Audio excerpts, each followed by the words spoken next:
حضور صلی اللہ علیہ وسلم نے نا فجر کی نماز پڑھائی، فجر کی، اور حضور فجر کی نماز پڑھا کے فرمانے لگے بھئی کسی بندے نے روزہ رکھا ہوا ہے؟ حضرت عمر کہتے ہیں رات کو میرا ارادہ تھا رکھوں، پر سویرے پھر میں نے گرا دیا، نہیں رکھا۔ حضور نے دوسری دفعہ پوچھا بھئی کسی نے روزہ رکھا ہے؟ تو ذرا صدیق کے اوپر نے ہاتھ کھڑا کیا، عرض کی یا رسول اللہ میں نے رکھا ہوا۔ آپ حکم نہ دیتے تو نہ بتاتا، پر روزہ رکھنا بھی آپ نے توجہ دلائی ہے تو حکم بھی آپ کا بتاؤ تو بتا دیے۔ حضرت عمر کہتے ہیں حضور نے فجر کی نماز پڑھائی، فجر کی۔ دوسرا سوال پوچھا بھی کسی نے کسی بیمار کی تیمارداری کی ہے؟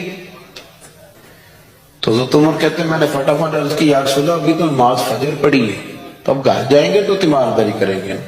تو حضور نے فرمایا عمر تو ذرا ٹھہر جانا، جلدی نہ کر، ٹھہر نہ ذرا، رک تو صحیح۔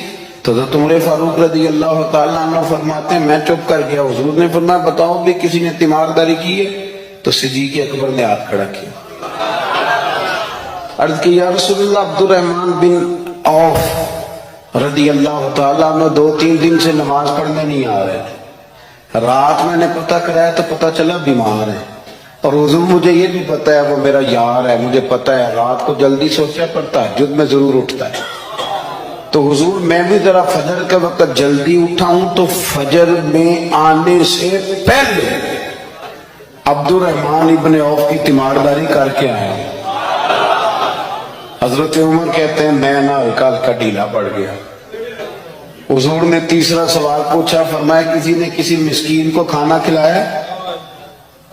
کھانا کھلایا کسی مسکین کو؟ حضرت سیدنا عمر فاروق کہتے ہیں میں نے پھر عرض کی، میں نے کہا یا رسول اللہ ابھی تو فجر پڑی ہے، گھر جائیں گے کوئی چیز لیں گے تو کھانا کھلائیں گے۔ تو حضور پھر مسکرائے، فرمایا عمر تو ذرا ٹھہر نہیں جاتا، ذرا ٹھہر نہ کرا، نظارہ تو کرنا، گویا یہ شان صدیق اکبر کا جلسہ ہو رہا، ذرا ٹھہرنا۔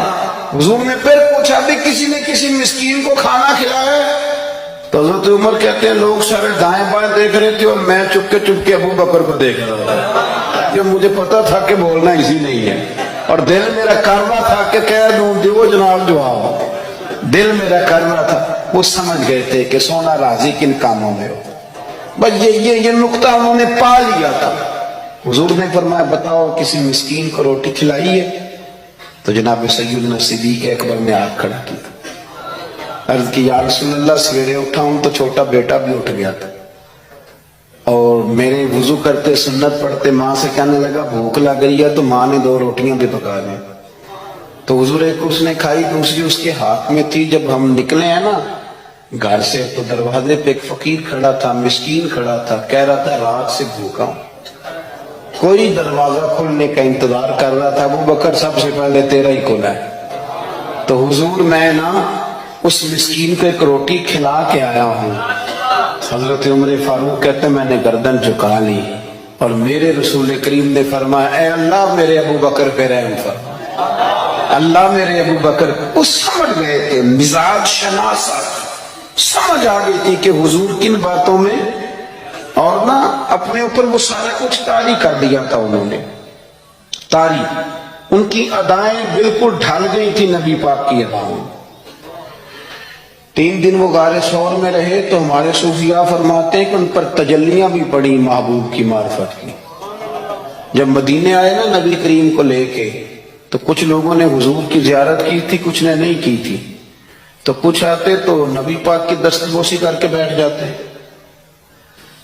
حضرت ابو بکر سے ہاتھ نہ ملاتے، اور کچھ صرف حضرت ابو بکر سے ہاتھ ملاتے اور حضور سے ہاتھ ہی نہ ملاتے۔ میری بات پہ توجہ ہے آپ حضرات کی؟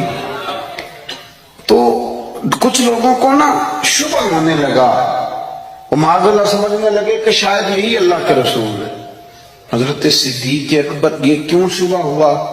تو ہمارے محدثین فرماتے ہیں کہ ابو بکر صدیق بولتے بھی اس طرح تھے جو میرے نبی پاک کا طریقہ، بیٹھتے بھی اس طرح تھے جو رسول پاک کا طریقہ۔ کہتے ہیں انہوں نے امامہ باندھا ہوا تھا تو جو امامے کا پیچ حضور کا ڈھیلا رہ گیا تھا ان کا بھی ڈھیلا رہ گیا، اس طرح اپنے آپ کو مزاج میں ڈھالا تھا، تو من شدی من تو شدم، میں اس طرح ڈھالا تھا مزاج میں، اس طرح کے کوئی فرق نہیں نظر آتا تھا۔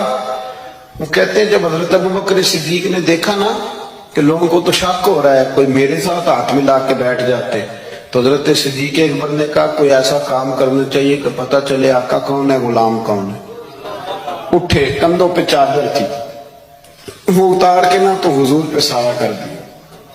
لوگوں کو پتہ چل گیا کہ سایہ کرنے والا کوئی غلام ہے، اور جس پر سایہ کیا جا رہا ہے وہ آقا ہے۔ کیا خوبصورت نقطہ لکھا ہے مفسرین نے۔ شارحین فرماتے ہیں تھوڑی دیر کے لیے، تھوڑی دیر کے لیے، تھوڑی دیر کے لیے حضرت ابوبکر صدیق نے حضور کے سر انور پر اپنی چادر کا سایہ کیا تھا۔